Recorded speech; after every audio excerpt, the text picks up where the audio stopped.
പാതിവില തട്ടിപ്പിൽ കുമളിയിൽ കോൺഗ്രസ് മണ്ഡല കമ്മിറ്റി നയവിശദീകരണ യോഗം നടത്തി. തട്ടിപ്പിലെ സിപിഎമ്മിന്റെ കപട രാഷ്ട്രീയം പൊതുജനമധ്യത്തിൽ തുറന്നു കാണിക്കുകയായിരുന്നു ലക്ഷ്യം. മുൻ DCC president Roy K Paulose യോഗം ഉദ്ഘാടനം ചെയ്തു.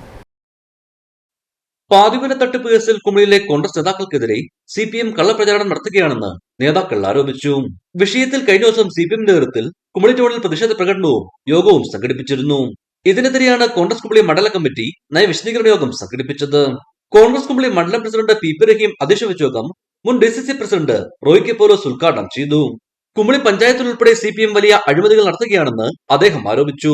കുമളി പഞ്ചായത്ത് ഭരണസമിതി നടത്തുന്ന അഴിമതികൾ മറച്ചുവെക്കുന്നതിനാണ് CPM ഇത്തരത്തിലുള്ള പ്രവർത്തനങ്ങളുമായി മുമ്പോട്ട് വരുന്നതെന്നും നേതാക്കൾ കുറ്റപ്പെടുത്തി.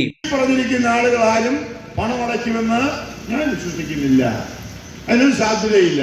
പിന്നെയോ ഇത് അടയ്ക്കേണ്ടി വരും, പക്ഷെ അടയ്ക്കേണ്ടി വരും. ഇന്നല്ലെങ്കിൽ നാളെ കേരളത്തിലെ ഭരണം മാറും, UDF അധികാരത്തിൽ വരും. അപ്പോ ഈ കുമളിയിൽ ഉൾപ്പെടെ 6.5 കോടിയുടെ തട്ടിപ്പ് നടത്തിയ ആളുകളൊക്കെ സമാധാനം പറയേണ്ടി വരും, ആ പണം തിരിച്ചടക്കേണ്ടി വരും എന്നുള്ള കാര്യത്തില് ഒരു സംശയമില്ല. അത് ഞങ്ങൾ തിരിച്ചടപ്പിക്കും, അപ്പൊ നിങ്ങൾക്ക് ബോധ്യമാകും. യോഗത്തിൽ Peermade block Congress committee president Robin Karikkat, മുൻ ബ്ലോക്ക് പ്രസിഡന്റ് MM വർഗീസ്, നേതാക്കളായ ബിജു ദാനിയേൽ, ഹൈദരോസ് മീരാൻ, KV ജോസഫ്, ആൻസി ജെയിംസ്, മണിമേഖല, നോബൽ ഷിബു എന്നിവർ യോഗത്തിൽ സംസാരിച്ചു. ഇടുക്കി വിഷൻ, കുമളി.